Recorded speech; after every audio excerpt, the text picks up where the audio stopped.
Thanks to Equip for sponsoring today's video. I'll share more on them in a bit.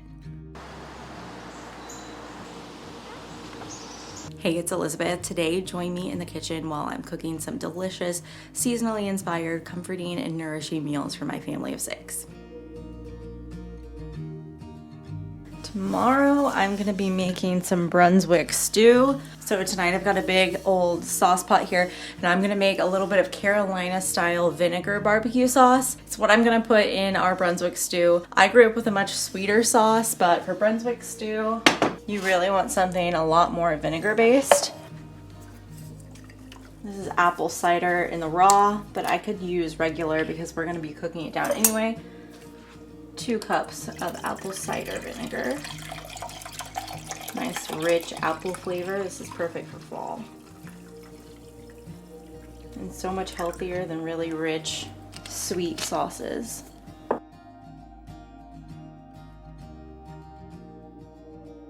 I'm gonna put this over medium heat, get this cooking.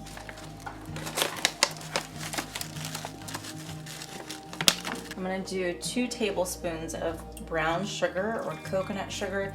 We need a little bit of sweetness for all that apple cider that's so tangy and vinegary. So we're gonna sweeten this a little bit, give that a stir.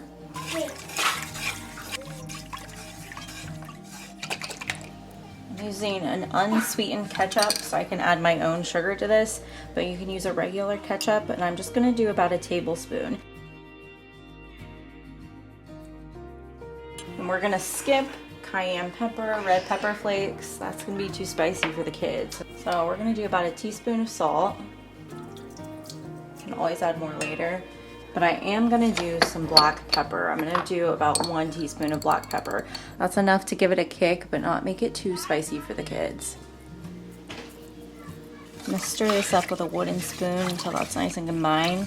I love how simple this recipe is, but it adds so much flavor into your soups, and I'm excited to make our stew tomorrow. Once you add the vinegar and the brown sugar and the salt to a pot, you're gonna bring it all to a boil, and then I'll just let this simmer on low heat for about 15 minutes. I'm gonna put this in a jar and let those flavors mesh together and get delicious for tomorrow. I think this is the healthiest and easiest barbecue sauce you could ever make. So simple, just wholesome ingredients, but so good. And there you go. Let that cool and then into the fridge. You can make this barbecue sauce ahead of time, and then you can keep it in the fridge for up to 21 days, so you can pull it out anytime you need it. Depending on the season we're in, I love finding staple recipes that I make just almost every week or every other week, and this Brunswick stew is definitely one of them. If you're stuck in a rut and you tend to make chilies a lot, then this is a great swap because it has tons of meat still and is still really hearty and that cozy bowl, but just a little bit different. I'm gonna start by just putting in some butter into this slow cooker. We're actually gonna saute some garlic and onions first, get them smelling nice and fragrant before I put my meat in. If you're not using a slow cooker that has the saute mode, you could make the same thing in an instant pot or just saute it really quickly on the stove before you put it into your crock pot or slow cooker. For this Brunswick stew, I'm using 2 different kinds of beautiful meat. I have chicken thighs, which are always fall apart tender, and I have a pork tenderloin from one of my local farmers that makes the most delicious meat. I'm just gonna salt and pepper it. The combination of chicken and pork tenderloin is so unique to Brunswick stew, and it's so good. You have to try it because it's just something that is unique. So I'm using a small pork tenderloin, and then I have my chicken thighs. You could definitely substitute that with chicken breast if that's what you have on hand. I just love that pork and chicken thighs, they just fall apart and are so tender, and you don't ever have to think about it drying out. It's just always really tender and shreds really easily.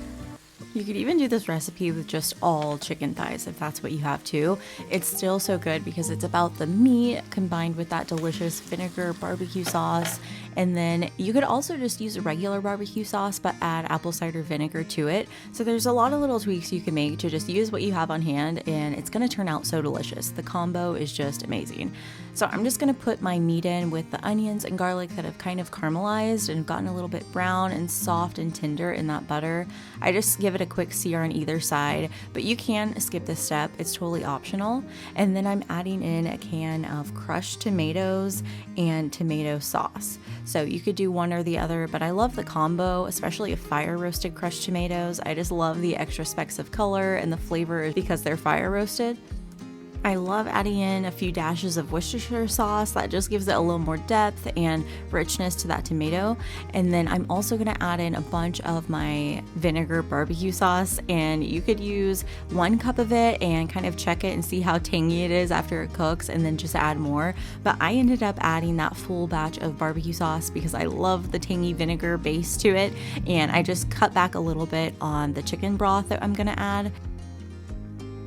I want to tell you more about today's video sponsor, Equip, and their Prime Protein. So Equip is a protein powder that I've been using for a while now, and what makes it different than other protein powders is that it's a grass-fed beef protein powder. So it's not whey and it's not casein based, it's actually made with the same nutrition of 4 ounces of grass-fed beef. So each scoop has 20 grams of the cleanest protein around, but what I love so much about it is that it's made from just a handful of clean and real food ingredients, which is hard to find these days with so many protein powders having chemicals and additives and all those unnecessary things in them. I love using the vanilla Prime Protein, but they also have a delicious chocolate. All their flavors taste like dessert, so you really can't go wrong. I love just putting a scoop of that into my daily smoothie. It's super creamy, it adds a really natural sweetness to it. You can even put a scoop of it into your coffee. It's super versatile. You can bake with it. You can even just blend it with milk and just drink it straight. It even comes in an unflavored version that has 1 ingredient, grass-fed beef. The Prime Protein has just been a game changer for me, and I know that you're gonna love it too because it's the cleanest protein on the market. So Equip is giving my viewers an incredible offer. You could just go to equipfoods.com/healthyelizabeth and use my promo code healthyelizabeth, and it's gonna give you 20% off your first order. Or even better, you can combine this offer with a subscription and they're gonna give you 35% off your first subscription. So make sure you check this out. I'll put all the information down below in the description box.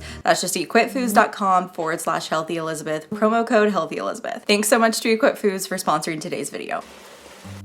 I'm adding in a combination of frozen mixed vegetables.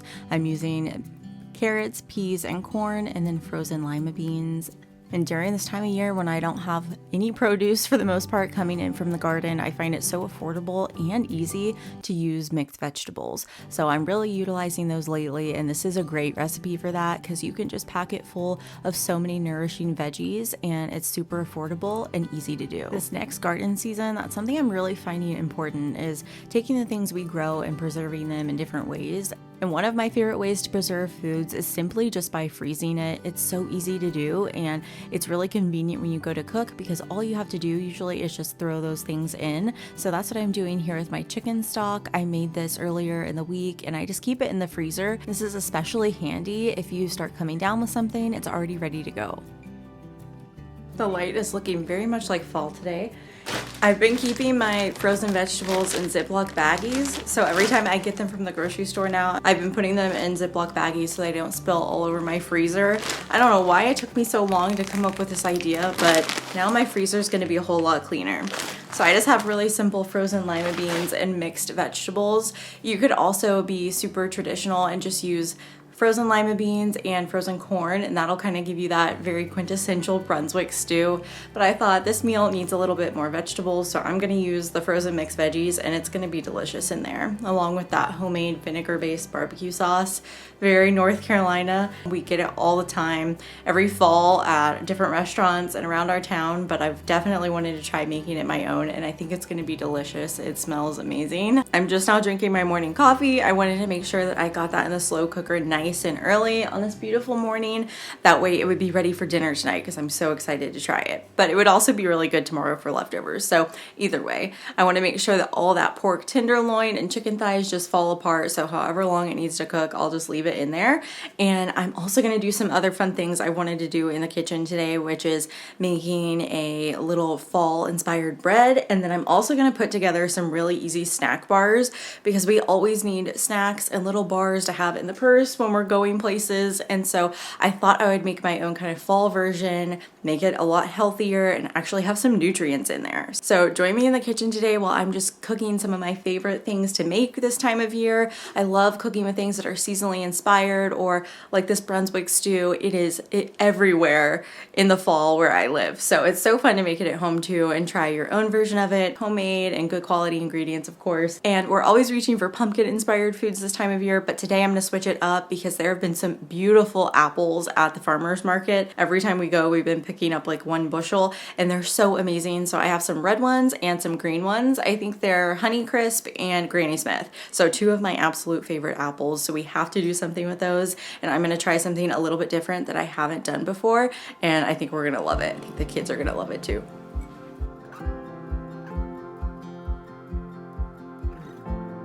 If there's ever a time of year that I like to spend more time in the kitchen, it's definitely the fall and winter. I love the early mornings and the really late nights where it's dark and cozy in the kitchen. I love just lighting a candle or one of my little kerosene type lanterns and just cozying it up and slowing down and making something delicious and hearty. There is nothing more relaxing than just spending time in the kitchen like that.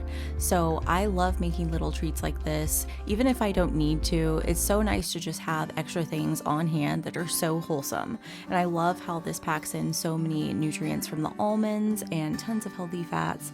It also has raw pumpkin seeds, which are so good for you and have so many minerals in them. There's no extra little ingredients like the bars that you would find at the grocery store, so I just love how unprocessed these are, and it's really easy just to throw together one morning or one evening really quick, and then you're ready to go for the week with snacks. All of the food that I'm sharing today is going to be on my website, healthyelizabeth.com, so you can make them too and let me know if you do. So these are really easy. I'm starting with a little bit of raw honey or just regular honey. Local is actually the best because it helps with allergies.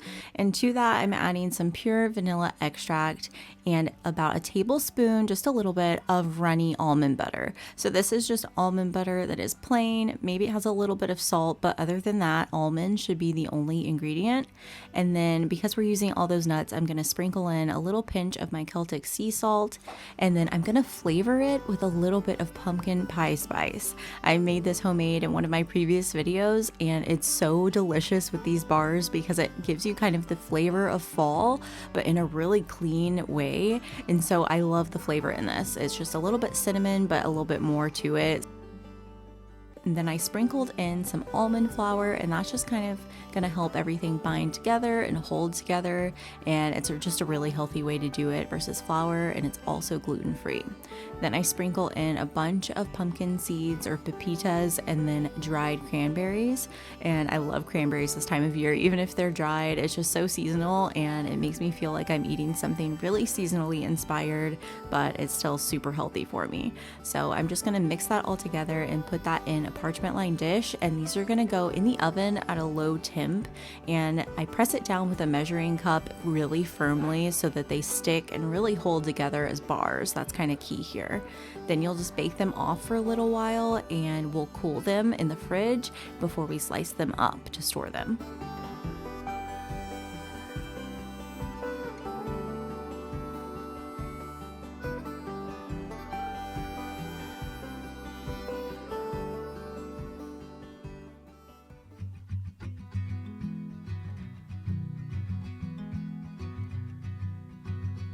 I think this year I've cooked with apples more than ever, and I'm loving it. They are so delicious, and there's so many fun recipes that you can make with them. So I'm having fun coming up with new recipes and ideas. So this one is a cinnamon coconut sugar apple bread. So it's an apple bread, but we're making it a little bit healthier by using mostly coconut sugar for the cinnamon sugar aspect here. So in a small bowl, I'm combining that coconut sugar with a little bit of cinnamon, and I'm going to set this aside because we're going to use it almost like a swirl into the apple bread. And I'm going to be using a few different kinds of apples. Like I said, I've got Honeycrisp and Granny Smith, and I'm going to use my apple peeler core slicer, but you can definitely do this by hand. I'm pretty sure it actually is easier to do this by hand, so next time I might try that. But today I did it this way because I love that it takes the peel off and cuts it into these little spiral rings that are really beautiful, and it makes it easy just to go around and make little chunks out of it.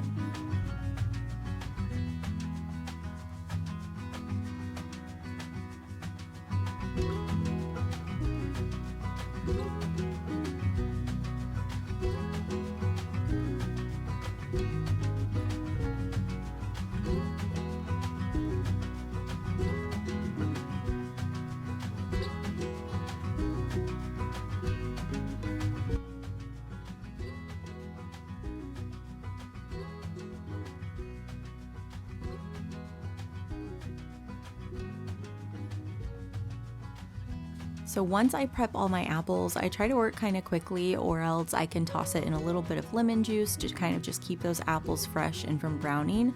And I'm taking two 8x5 stainless loaf pans and just using my butter wrapper and rubbing that around, and then I'm gonna flour it just by tapping that flour side to side, and then I'll shake off any of the excess. In the meantime, melt 1 stick of salted butter, and that's what really is gonna make these loaves so delicious. And I cream that butter together with the sugar and add in a couple eggs. And actually, I should have added in more eggs because my Silky's chicken's eggs are a little bit smaller, but if you add in normal size eggs, you'll be just fine. So then I add in a splash of vanilla extract and I cream that all together. And this batter really reminds me of a pound cake batter. It's nice and thick and yellow and beautiful from those eggs. And then I just add in the flour and mix it all together. And I'm gonna spread that about half of our batter into both of the bottom of those loaf pans. And I think it's actually really beautiful to layer in the apples, but you can also just stir those apples into the batter and just sprinkle cinnamon sugar. But what I like to do is put the batter in the bottom of those loaf pans, and then I'll actually top it with half of those apple slices and then sprinkle over about half of the cinnamon sugar mixture, and then kind of swirl that into the batter. And then I'll repeat it by adding the rest of the batter split between the two pans, and then more apple slices and the cinnamon sugar, the coconut cinnamon sugar. And I'll take just a butter knife and I will swirl it just by moving my knife back and forth along the top of the loaf pan. It kind of mixes in that cinnamon sugar mixture just a little bit and makes the loaf have kind of this beautiful swirl and marbling to it.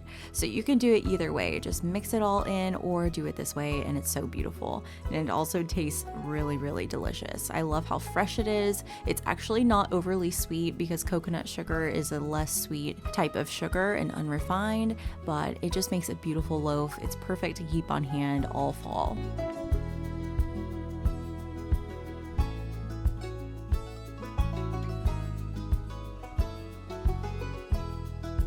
So after I let my bars chill in the fridge, they were nice and cold and all of that honey helped it firm up.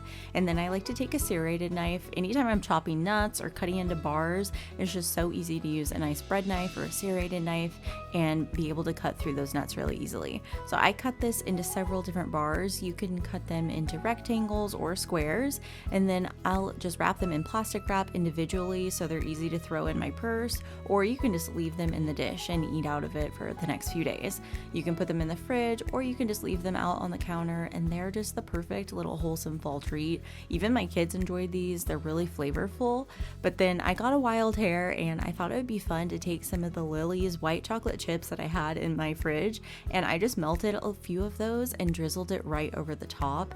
And it reminds me of like a Kind bar, but even better, even more wholesome and really delicious. You can either just drizzle it over the top or dunk it, and I think my favorite ended up being the drizzle. I just drizzled it over and then put it in the fridge to set up, and it was so delicious and, dare I say, Christmassy. So it was really good along with the cranberries to have that white chocolate. Once the cinnamon sugar apple breads were done cooking, I let them cool on a wire cooling rack, and then I sliced into them because we had to try it. And this texture of the loaf, it's a meat and potatoes kind of bread. It's nice and hearty and tender and just buttery and appley, but still not overly sweet. So I just love this recipe, and pair that along with the Brunswick stew and you have an amazing fall dinner. This gets better as it sits in the fridge, so you have to try it and let me know if you do. Thanks so much for joining me in the kitchen today.